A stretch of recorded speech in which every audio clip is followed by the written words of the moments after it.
ఇదండి ఇంకా చింతొక్కు అన్నీ మిక్సీకి వేసేసాను కదండి. ఇప్పుడు కడాయిలో చూడండి నూనె, జీలకర్ర, ఆవాలు, కరివేపాకు అన్నీ వేసేసి ఇలా మిక్సీకి ఆడిచ్చేసినాం కదా. ఆడిచ్చినాక నూనె, జీలకర్ర, ఆవాలు అన్నీ వేసేసినాను.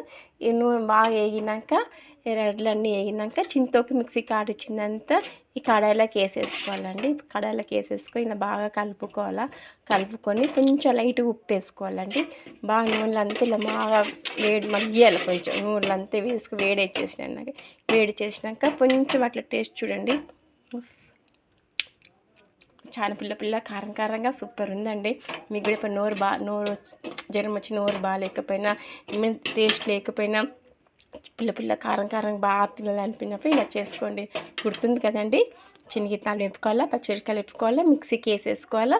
దాని తర్వాత మిక్సీలోకి చింతొక్కు వేసేసుకొని బాగా మిక్సీకి ఆడిచ్చి జీలకర్ర, ఆవాలు, కరివేపాకు, ఎర్రగడ్డ ఇవన్నీ నూనెలో వేపుకొని